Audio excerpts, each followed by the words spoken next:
14 फरवरी 2019 रात का अंधेरा छटा भी नहीं था कि जम्मू के सीआरपीएफ कैंप में चहल पहल मची हुई थी। छुट्टियां बिताकर अपने अपने घरों से लौटे जवान कुछ ही देर में श्रीनगर ट्रांजिट कैंप के लिए रवाना होने वाले थे। वैसे तो इन जवानों को 5-6 दिन पहले ही श्रीनगर पहुंचना था, लेकिन इस बार यहां पिछले सालों के मुकाबले इतनी ज्यादा बर्फबारी हुई थी कि हाईवे तक बर्फ से ढका हुआ था। इसलिए डिप्लॉयमेंट में हो रही देरी के कारण कैंप में जवानों की भारी संख्या मौजूद थी। आज भी जम्मू का मौसम खराब था, आसमान बादलों से ढका हुआ था और धीरे धीरे बह रही ठंडी ठंडी हवाओं ने मौसम को और भी सर्द बना रखा था। ऐसे में जिस दिन पूरी दुनिया वैलेंटाइंस डे मनाने में मशगूल होने वाली थी, उस दिन कड़कड़ाती ठंड में सुबह के 3:30 पर जवानों का काफिला जम्मू से श्रीनगर की ओर रवाना हो जाता है। उस दिन सीआरपीएफ का कॉन्वॉय बाकी दिनों के मुकाबले में काफी बड़ा था। इसमें आर्मर्ड व्हीकल्स, बसेस और ट्रक्स को मिलाकर टोटल 78 व्हीकल्स थे, जिनमें कुल 2547 सीआरपीएफ के जवान सवार थे। घाटी में आतंकी खतरे को देखते हुए हमेशा से जवानों को आर्मर्ड व्हीकल्स में ही कश्मीर ले जाया जाता था, लेकिन उस दिन संख्या ज्यादा होने की वजह से इस कॉन्वॉय में अन्य वाहन भी शामिल किए गए थे। इस काफिले को काजीगुंड से होकर गुजरना था, जिसके बाद के इलाके टेररिस्ट प्रोन थे। इसलिए खतरे को देखते हुए जब भी सीआरपीएफ का कोई कॉन्वॉय यहां से गुजरता था, तब सेफ्टी इंश्योर करने के लिए पहले से ही road opening party ROP highway पर तैनात रहती थी। उस दिन भी आरओपी के सुरक्षा कर्मी सीआरपीएफ के वाहनों की सुरक्षा के लिए रोड पर तैनात थे। कुछ घंटे के ट्रैवल के बाद सीआरपीएफ का ये कॉन्वॉय काजीगुंड पहुंचकर रिफ्रेशमेंट के लिए थोड़ी देर के लिए वहीं रुक गया। यहाँ 5वें नंबर की बस में बैठे कांस्टेबल वासुदेव नीचे उतरे और उन्हें लौटने में कुछ देर हो गई। वो जब तक वापस लौटे तब तक उनकी बस आगे बढ़ चुकी थी, इसलिए वासुदेव को उसी कॉन्वॉय की पीछे की किसी बस में बैठना पड़ा। पूरा काफिला फिर से श्रीनगर की तरफ कूच कर चुका था। कई जवान अभी अभी अपने घर से लौटे थे, इसलिए जहां कुछ अपनी प्रेमिका की यादों में खोए हुए थे, तो वही कुछ अपनी पत्नी और बच्चों से फोन पर बात कर रहे थे। 5वें नंबर की बस में सीआरपीएफ के कांस्टेबल एच गुरु को अपनी पत्नी कलावती की याद आ रही थी। उनकी शादी को सिर्फ 6 महीने ही हुए थे। बस में बैठे बैठे उन्होंने अपनी पत्नी को कॉल किया, लेकिन पत्नी के किसी काम में बिजी होने के कारण फोन नहीं उठा। इसी बस में कांस्टेबल प्रदीप कुमार और हेड कांस्टेबल सुखजिंदर सिंह भी थे, जो अपनी अपनी पत्नी से फोन पर बात कर रहे थे। सुखजिंदर सिंह ने बस के अंदर की बातचीत और जवानों की आपसी मस्ती का एक छोटा सा वीडियो बनाकर अपनी पत्नी सरबजीत कौर को भेज दिया। 1 साल पहले ही वो पिता बने थे और कुछ दिन पहले ही उन्होंने अपने बेटे के साथ लोहड़ी मनाई थी। सुबह जब वो जम्मू से इस काफिले के साथ निकले थे, तब उन्होंने अपने बड़े भाई से फोन पर बात की थी और कहा था शाम को फिर से कॉल करूंगा। किसी को अंदाजा भी नहीं था कि ये उनकी आखिरी बातें होंगी, आखिरी वीडियो होगा, आखिरी कॉल होगी। और कुछ ही देर बाद सब कुछ बदल जाएगा। जहां सीआरपीएफ का एक काफिला आगे के खतरों से अनजान तेजी से आगे बढ़ता चला जा रहा था, तो वहीं उनसे कुछ ही किलोमीटर की दूरी पर अपने खतरनाक मंसूबे के साथ 2 आतंकी इस काफिले का बेसब्री से इंतजार कर रहे थे। इन दोनों आतंकियों के नाम शाकिर बशीर और आदिल अहमद डार थे, जिन्हें पाकिस्तान में बैठे उनके आकाओं ने कश्मीर को दहलाने की जिम्मेदारी दी थी। 14 फरवरी की सुबह ही शाकिर बशीर को पता लग चुका था कि दोपहर में NH-44 पर सीआरपीएफ की बसों का एक बड़ा कॉन्वॉय गुजरने वाला है। वैसे तो आतंकी इस हमले को 5 दिन पहले 9 फरवरी को पार्लियामेंट अटैक के मास्टरमाइंड अफजल गुरु की बरसी के दिन ही अंजाम देना चाहते थे, लेकिन भारी बर्फबारी के कारण वहां से सीआरपीएफ का कोई कॉन्वॉय नहीं गुजरा था, इसलिए दोनों काफी बेचैन हो रहे थे। जैसे ही उन्हें पता चला कि आज एक बड़ा कॉन्वॉय गुजरने वाला है, तो उन्होंने फौरन इस हमले की प्लानिंग शुरू कर दी। शाकिर बशीर के घर से हाईवे तक पहुंचने के लिए 3 रास्ते जाते थे, जिनमें से उस दिन 2 पर पुलिस के नाके थे, जबकि तीसरा रास्ता, जो कि कच्चा स्लिप रोड था, बिना पुलिस की निगरानी के था। दोपहर करीब 2 बजे बशीर दूसरे आतंकी आदिल के साथ एक नीली कार में सवार होकर कश्मीर को दहलाने के लिए निकल पड़ा। दोनों ने रास्ते में मिलने वाले चेक पोस्ट से बचने के लिए एक घुमावदार रास्ता लिया और जल्दी ही उस बिना नाकाबंदी वाली सड़क को पार कर करीब 1 घंटे की ड्राइव के बाद दोपहर 3:10 पर ऐसी जगह पर पहुंच गए जहां से जम्मू श्रीनगर हाईवे केवल आधा किलोमीटर की दूरी पर था। शाकिर ने गाड़ी रोक दी और दोनों उतरकर आमने सामने खड़े हो गए। उस दिन काफी ठंड थी, लेकिन आदिल के पसीने छूट रहे थे। आदिल अपनी घड़ी उतारकर शाकिर बशीर को देते हुए बोला, ये तुम्हें हमेशा मेरी याद दिलाएगी, मुझे दुआओं में याद रखना, अल्लाह हाफिज। इसके बाद दोनों गले मिले और फिर शाकिर यहाँ से पीछे लौट गया। आगे का सारा काम अकेले आदिल को करना था। आदिल ड्राइवर वाली सीट पर बैठा, चाबी घुमाई और 200 किलो RDX से भरी अपनी गाड़ी श्रीनगर हाईवे पर दौड़ा दी। वो अपने साथ एक पिस्तौल भी लेकर चल रहा था ताकि वो इस हमले में अगर नाकाम हो जाए तो पकड़े जाने से पहले ही खुद को गोली मार सके। दूसरी तरफ अब तक CRPF का कॉन्वॉय भी जम्मू श्रीनगर हाईवे से गुजरते हुए पुलवामा डिस्ट्रिक्ट के अवंतीपोरा में एंटर कर चुका था। यहाँ से अब उनका डेस्टिनेशन श्रीनगर मात्र आधे घंटे की दूरी पर था। काफिला अपनी रफ्तार से आगे बढ़ता जा रहा था कि तभी इस कॉन्वॉय के कुछ जवानों ने देखा कि एक नीले रंग की कार तेजी से कॉन्वॉय की बसों को ओवरटेक करते हुए आगे बढ़ रही है। ये वही कार थी जिसे कुछ मिनट पहले आदिल लेकर निकला था। जैसे ही हाईवे पर तैनात रोड ओपनिंग पार्टी के assistant sub inspector Mohan Lal की नजर उस नीली कार पर पड़ी, उन्हें समझते देर नहीं लगी और उन्होंने तुरंत अपनी राइफल उठाई और उसे लोड करते करते कार की ओर तेज दौड़ लगा दी। जब तक मोहन लाल उस गाड़ी तक पहुंच पाते तब तक काफी देर हो चुकी थी। आतंकी ने अपनी कार को कॉन्वॉय की 5वीं बस के पैरेलल ले जाकर उसके साइड में जोरदार टक्कर मार दी और डैशबोर्ड पर लगे डेटोनेटर का स्विच दबा दिया। स्विच दबते ही कार के पीछे रखा 200 किलो का विस्फोटक फट गया और इसके साथ ही वहां एक जोरदार धमाका हुआ। 5वीं बस के परखच्चे उड़ गए और उसकी चपेट में कॉन्वॉय की दूसरी गाड़ियां भी आ गई। ये धमाका इतना भयानक था कि मीलों दूर तक इसकी आवाज सुनाई दी। चारों ओर धुआं और मलबा बिखर गया। आसपास के घरों के शीशे टूट गए। धमाके ने सड़क पर एक गहरा गड्ढा बना दिया और पल भर में चारों ओर तबाही मच गई। एक झटके में रोड ओपनिंग पार्टी के मोहन लाल समेत CRPF के 40 जवान मौके पर ही शहीद हो गए। वहीं करीब 70 जवान बुरी तरह घायल हो गए। 5वें नंबर की इस बस में जम्मू से चढ़ा केवल एक ही शख्स ऐसा था जिसे कुछ नहीं हुआ। वो थे कांस्टेबल वासुदेव, जिनसे ये बस रास्ते में उतरने की वजह से छूट गई थी। ये हमला इंडियन सिक्योरिटी फोर्सेस पर अब तक का सबसे बड़ा आतंकी हमला था। 30 सालों में पहली बार इतनी बड़ी संख्या में भारतीय जवानों ने अपनी जान गंवाई थी और वो भी इतने भयानक तरीके से कि शहीद जवानों के चेहरे तक पहचान में नहीं आ रहे थे। इधर उधर उनके अवशेष बिखरे हुए थे, जिन्हें देखकर बाकी जवानों की आंखों में दर्द, शोक और गुस्से का एक सैलाब उमड़ पड़ा था। हमले के कुछ घंटे बाद Pakistan based terrorist organisation Jaish e Mohammed ने इसकी जिम्मेदारी लेते हुए इस आत्मघाती हमले को अंजाम देने वाले आदिल अहमद डार का एक वीडियो रिलीज किया, जिसमें वो कह रहा था कि उसने उस हमले को अंजाम देने के लिए 2018 में जैश ए मोहम्मद को ज्वाइन किया था और जब तक ये वीडियो दुनिया के सामने आएगा तब तक वो अपने काम को अंजाम देकर जन्नत पहुंच चुका होगा। लेकिन सोचने वाली बात यह है कि भारत का रहने वाला आदिल अहमद डार आखिर जैश ए मोहम्मद जैसे आतंकी संगठन के साथ कैसे जुड़ गया? आखिर इतनी बड़ी साजिश रची कैसे गई? NIA द्वारा की गई इस हमले की इन्वेस्टिगेशन में और किन लोगों का नाम सामने आया और आखिर इंडियन एयरफोर्स ने ऑपरेशन बंदर के जरिए POK में मुजफ्फराबाद और चकोटी और पाकिस्तान के बालाकोट में जोरदार एयर स्ट्राइक करके कैसे पाकिस्तान और उसके आतंकियों को करारा जवाब दिया। 40 CRPF jawans have been killed in the worst terror attack against security men in Kashmir ever. Terror group Jaish-e-Mohammed claimed responsibility for the attack that was executed by 22-year-old Ahmad Adil Dar, a local resident of Pulwama. 12 Mirage 2000 fighter aircraft of the type that you see on your screen went across and hit these targets.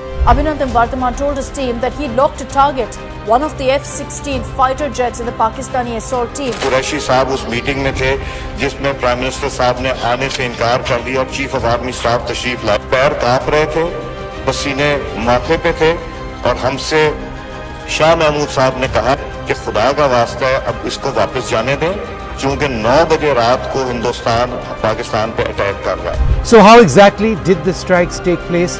What were the units which were involved? What exactly did we hit? Take a look.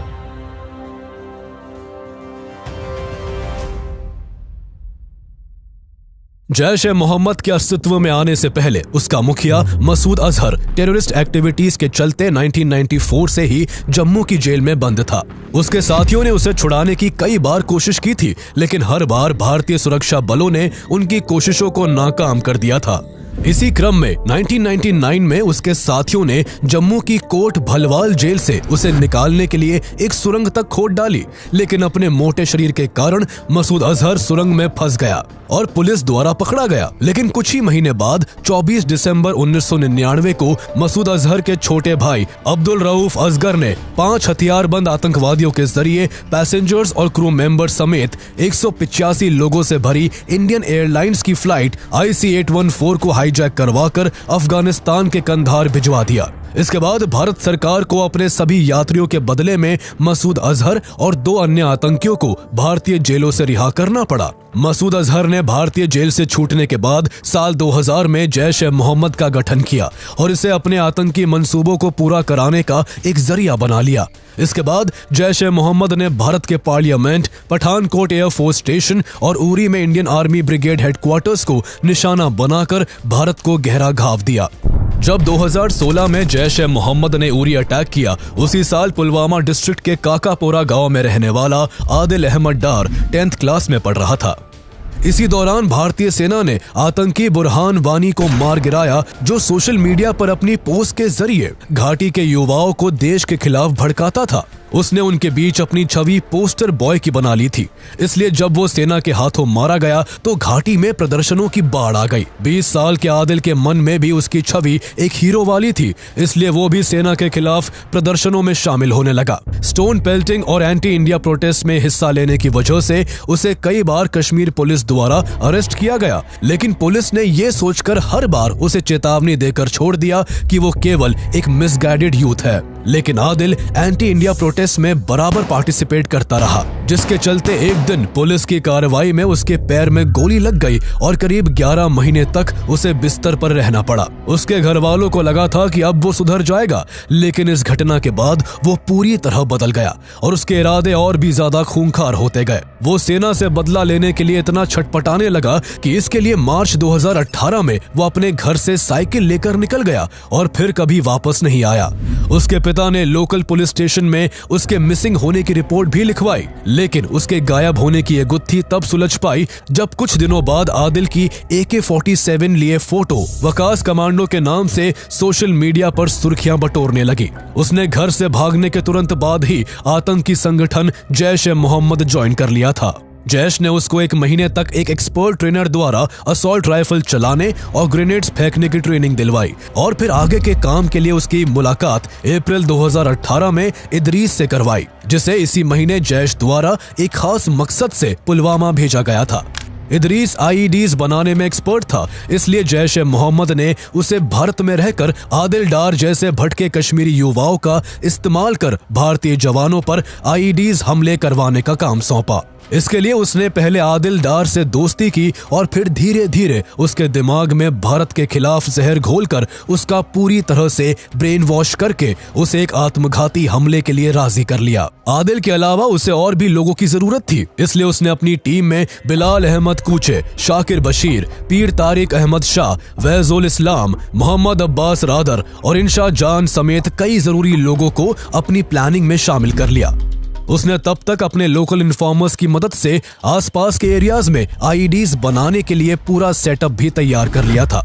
इसके बाद उसने पाकिस्तान से RDX Kashmir मंगवाना शुरू किया। Jaish-e-Mohammed RDX के छोटे छोटे कंसाइनमेंट्स को सीमा पार भेजने लगा ताकि पैकेज छोटे होने की वजह से इंडियन सिक्योरिटी फोर्सेस के शक के दायरे में न आए। इदरीस को अपने इस ग्रुप में सबसे ज्यादा भरोसा शाकिर पर था, इसलिए उसने उसे पाकिस्तान से आने वाले छोटे छोटे कंसाइनमेंट और दूसरी जरूरी चीजों को रिसीव करने का काम सौंपा। शाकिर के काम से इदरीस इतना खुश था कि उसने एक दिन अपने चाचा रौफ अलवी को शाकिर बशीर का फोटो भेजा और कहा कि चाचा, ये मेरा दूसरा अफजल गुरु है। इस दौरान उसने अपने ग्रुप और जैश के कुछ लोकल इन्फॉर्मर्स को घाटी में लगातार सिक्योरिटी फोर्सेस की मूवमेंट्स पर नजर रखने के काम पर भी लगा रखा था। इन सब में 2018 का आखिरी महीना आ चुका था। अब तक इदरीस शाकिर की मदद से बॉम्ब बनाने का सारा जरूरी मटेरियल जुटा चुका था। इसके बाद वो बॉम्ब बनाने में जुट गया और शाकिर को टारगेट ढूंढने की जिम्मेदारी दे दी। कुछ दिनों के बाद शाकिर ने लेथपोरा में नोटिस किया कि करीब आधा दर्जन सैनिक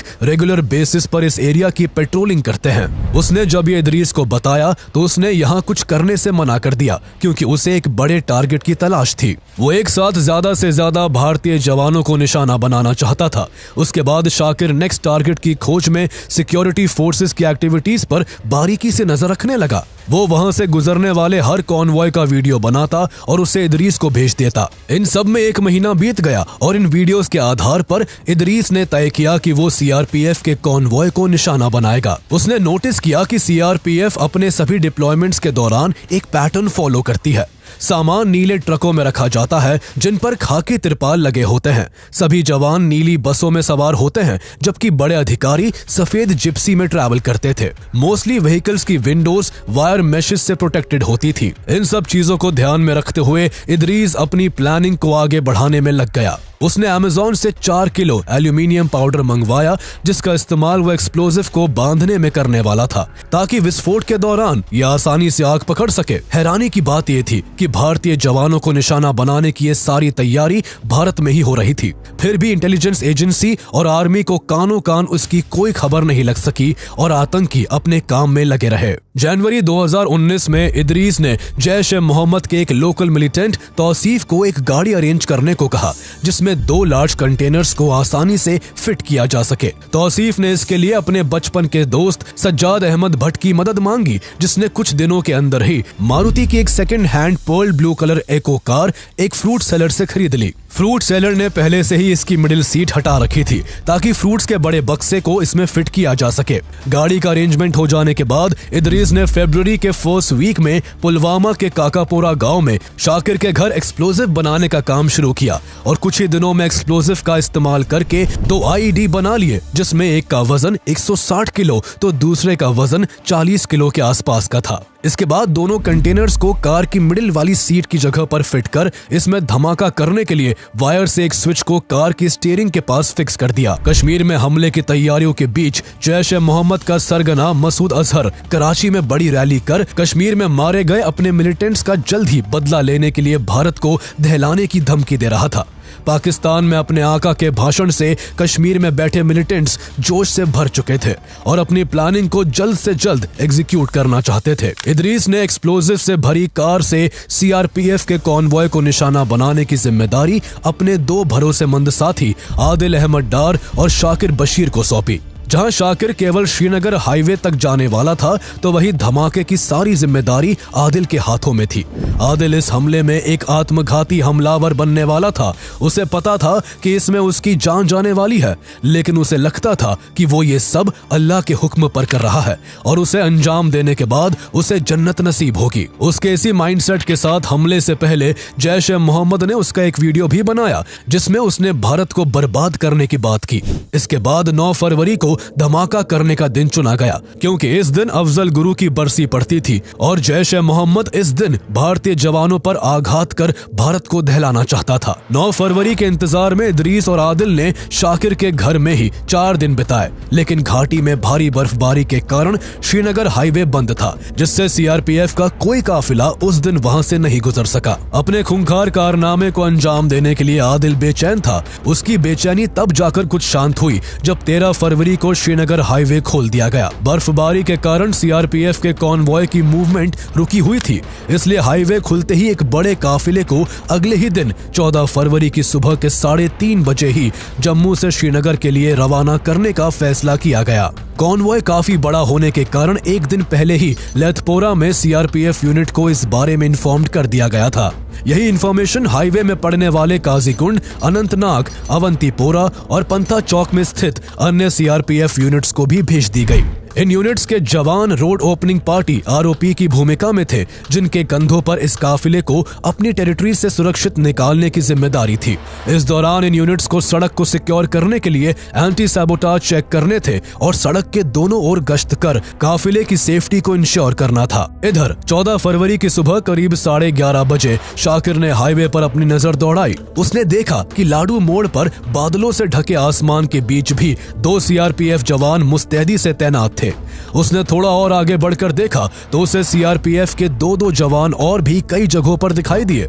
ऐसा तभी होता था जब इस रास्ते से सीआरपीएफ का कोई कॉन्वॉय गुजरता था। उसे पूरा माजरा समझते देर नहीं लगी और उसने तुरंत इदरीस को फोन कर सीआरपीएफ के कॉन्वॉय की डिप्लॉयमेंट की जानकारी दी। इस खबर से इदरीस खुशी से झूम उठा और हमले के लिए उसने आदिल को तैयार होने को कहा। आदिल को अब एहसास हो रहा था कि उसकी जिंदगी अब से कुछ घंटे बाद खत्म होने वाली है। वो धमाके की इंटेंसिटी और उससे होने वाली तबाही की कल्पना कर रहा था। जल्द ही वो अपने इमोशंस पर कंट्रोल कर एक्सप्लोजिव से भरी गाड़ी में जाकर बैठ गया और थोड़ी ही देर बाद उसने पुलवामा के अवंतीपोरा के लेथपोरा विलेज से गुजरते सीआरपीएफ के काफिले की 5वीं बस से अपनी कार को टकराकर ब्लास्ट कर दिया। हमले में 40 जवानों के शहीद होने और 70 से ज्यादा जवानों के घायल होने की खबर ने पूरे देश को हिला दिया था। बीते 30 सालों में कश्मीर में हुआ ये सबसे बड़ा आतंकी हमला था। ये हमला इतना भयानक था कि शहीद जवानों के चेहरे तक पहचान में नहीं आ रहे थे। हमले के बाद बड़े बड़े अधिकारी घटनास्थल पर आ पहुंचे थे, जो जवानों की ऐसी हालत देखकर अपने आंसू नहीं रोक पा रहे थे। पुलवामा हमले के बाद पूरे देश में गुस्से और शोक की लहर थी। हर कोई इसका बदला चाहता था। हमले के तुरंत बाद गवर्नमेंट भी एक्शन में आ गई। शहीद जवानों को स्पेशल फ्लाइट से उनके होम स्टेट में लाया गया और वहां उनका अंतिम संस्कार स्टेट ऑनर्स के साथ किया गया। इसके बाद भारत ने पाकिस्तान पर शिकंजा कसना शुरू किया। सबसे पहले भारत ने पाकिस्तान का मोस्ट फेवर्ड नेशन MFN का दर्जा कैंसिल कर दिया और फिर पाकिस्तान से भारत में इंपोर्ट होने वाले सभी सामानों पर कस्टम ड्यूटी बढ़ाकर 200% कर दी। इसके बाद भारत सरकार ने पाकिस्तान को इंटरनेशनल लेवल पर डिप्लोमेटिकली आइसोलेट करना शुरू किया। भारत ने बताया कि कैसे पाकिस्तान अपनी जमीन पर आतंकियों को पनाह देता है। पाकिस्तान ने टेररिज्म के अगेंस्ट इफेक्टिव मेजर्स को इम्प्लीमेंट नहीं किया था, इसलिए financial action task force FATF ने पाकिस्तान को ग्रे लिस्ट में ही रखा। पाकिस्तान को अलग थलग करने के सरकार के इस फैसले का भारत की ऑर्गेनाइजेशंस ने भी साथ दिया। All India senior workers association AICWA और Indian film and television directors association IFTDA ने तुरंत एक्शन लेते हुए इंडियन फिल्म इंडस्ट्री में पाकिस्तानी कलाकारों के काम करने पर रोक लगा दी। जहां भारत पाकिस्तान को इकोनॉमिकली और डिप्लोमेटिकली चोट पहुंचा रहा था, तो वही उसे सही सबक सिखाने के लिए सैन्य कार्रवाई की तैयारी भी की जा रही थी। हमले के बाद से ही भारतीय सेनाएं इसके जिम्मेदार आतंकियों को अंजाम तक पहुंचाने के लिए बेचैन थी। सैनिक अपने साथियों के खून का बदला चाहते थे, लेकिन आक्रोश के इस समय में भी सभी तरह की पॉसिबिलिटीज को काफी बारीकी से देखा जा रहा था। ऐसे में इंडियन एयरफोर्स के air chief marshal Birendra Singh Dhanoa ने आगे से इनिशिएटिव लेते हुए अगले ही दिन सरकार के सामने POK में एयर स्ट्राइक का प्रपोजल रखा, जिसे सरकार ने भी मंजूरी दे दी। मंजूरी मिलते ही एयरफोर्स ने अपनी तैयारी शुरू कर दी। 16 से 20 फरवरी के बीच 4 दिनों तक ड्रोन्स के जरिए इस बात का पता लगाया गया कि सीमा पार कौन कौन सी जगह पर आतंकियों ने अपने ठिकाने बना रखे हैं। दुश्मन के ठिकानों का पता लगाने के तुरंत बाद एयरफोर्स और इंटेलिजेंस के अधिकारियों के बीच ऑपरेशन की प्लानिंग को लेकर अगले 2 दिन तक बैठकें चली। इसी बीच एयरफोर्स ने इस ऑपरेशन का एक ब्लूप्रिंट तैयार करके national security adviser Ajit Doval के सामने पेश किया, जिसमें उन्हें ऑपरेशन के दौरान निशाना बनाए जाने वाली जगहों से रूबरू करवाया गया। भारतीय वायुसेना ने करीब 48 साल पहले 1971 में पाकिस्तान की सीमा में घुसकर ऐसी कोई कार्रवाई की थी। इसलिए ऑपरेशन को आगे बढ़ाने से पहले एयरफोर्स अपनी ओर से सभी तैयारियों को पुख्ता करने में जुटी हुई थी। 1 squadron tigers and 7 squadron battle axis के जवानों को ऑपरेशन के लिए तैयार रहने का आदेश दिया गया। एयरफोर्स ने सिक्योरिटी रीजंस और कॉन्फिडेंशियलिटी को मेंटेन करने के लिए इसे ऑपरेशन बंदर नाम दिया, जिसे अंजाम देने के लिए 26 फरवरी 2019 का दिन तय किया गया। सारी प्लानिंग होने के बाद फाइटर जेट्स को सावधानी से परखा गया और इस ऑपरेशन में हिस्सा लेने वाले पायलट्स ने 24 फरवरी को एक ट्रायल रन भी किया, जिसके बाद इस ऑपरेशन के लिए हरी झंडी दे दी गई। इस पूरे ऑपरेशन के दौरान 12 मिराज 2000 फाइटर जेट्स को इस्तेमाल किया जाना था और साथ ही किसी भी इमरजेंसी से निपटने के लिए गरुड़ कमांडो की एक टीम को भी स्टैंड बाय पर रखा गया था। 26 फरवरी की सुबह 3:30 बजे ही भारत के 12 Mirage 2000 fighter jets laser guided bomb से लैस होकर पाकिस्तान के अंदर घुसकर तबाही मचाने के लिए निकल पड़ते हैं और कुछ ही मिनटों में पाकिस्तान के एयर स्पेस के अंदर दाखिल हो जाते हैं। कुछ ही देर बाद फाइटर जेट्स POK के मुजफ्फराबाद और चकोटी में आतंकी ठिकानों पर भारी बमबारी करते हैं। एक ही झटके में सैकड़ों आतंकी मारे जाते हैं। जैश ए मोहम्मद के कई ठिकाने पाकिस्तान के खैबर पख्तून प्रांत के बालाकोट शहर में भी बने हुए थे, इसलिए इंडियन एयरफोर्स बालाकोट में भी दाखिल होकर जैश ए मोहम्मद के आतंकी शिविरों पर करीब 8 मिनटों तक बमबारी करके सैकड़ों आतंकियों को मार गिराती है। यह पूरा ऑपरेशन करीब 21 मिनट तक चला, जिसमें इंडियन एयरफोर्स ने करीब 1000 किलो बम बरसाकर जैश ए मोहम्मद के कई ठिकानों और करीब 350 आतंकियों को मिट्टी में मिलाकर 40 जवानों की शहादत का बदला ले लिया था। इस हमले से बौखलाया पाकिस्तान अगले ही दिन 27 फरवरी को भारतीय सीमा में घुसने की हिमाकत करता है। पाकिस्तान के लड़ाकू विमानों को खदेड़ने के लिए भारतीय वायुसेना भी मोर्चा संभालकर मुंह तोड़ जवाब देती है।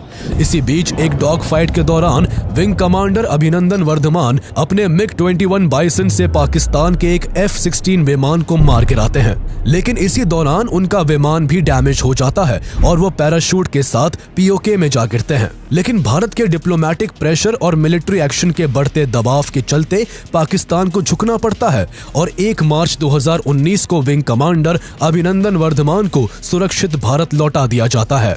एक तरफ जहां इंडियन गवर्नमेंट हर तरह से पाकिस्तान को सबक सिखाने में लगी हुई थी, तो दूसरी ओर इस हमले की जांच NIA के हाथों में सौंप दी गई थी।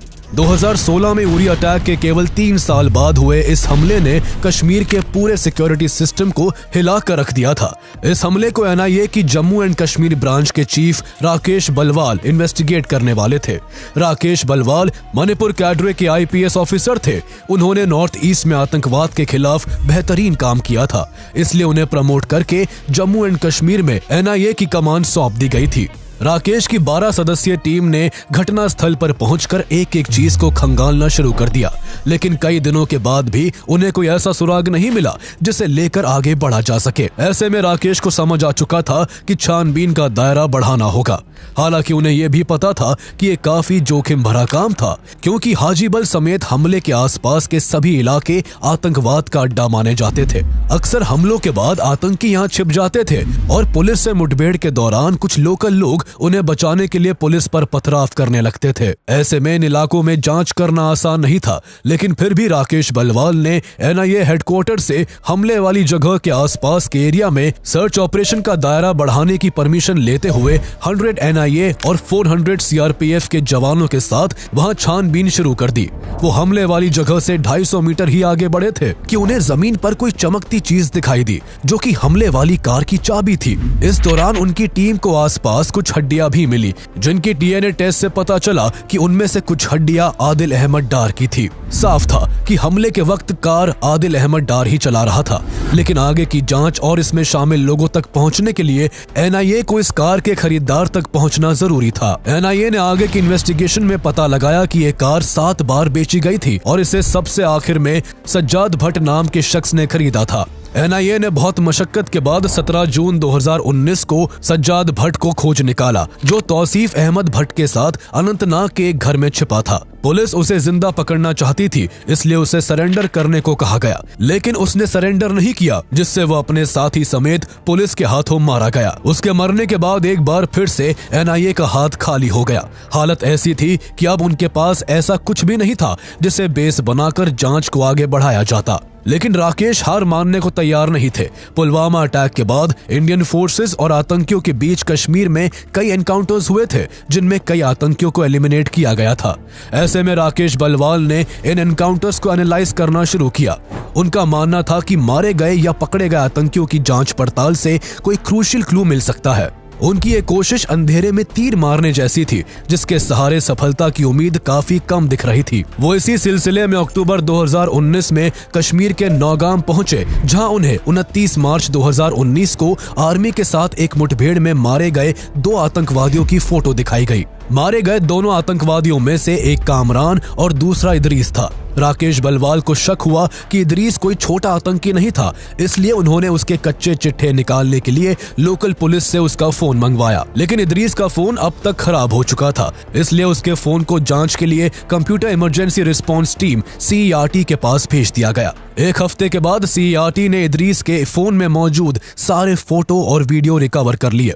इसमें एक फोटो पुलवामा अटैक में इस्तेमाल की गई गाड़ी का भी था। इसी फोन में एक और फोटो था जिसमें 3 शख्स थे, जिसमें से इदरीस और आदिल की पहचान पुलिस पहले ही कर चुकी थी और अब केवल तीसरे शख्स को खोजना था। ये तीसरा शख्स शाकिर बशीर था, जिसे कुछ ही दिन बाद पुलिस ने अरेस्ट कर लिया। शाकिर से पूछताछ शुरू हुई, लेकिन काफी प्रयासों के बाद भी उसने अपना मुंह नहीं खोला। वो हर समय कुरान की आयतें पढ़ता और एक ही बात दोहराता कि इदरीस भाई और आदिल ने ये काम इस्लाम के लिए किया है।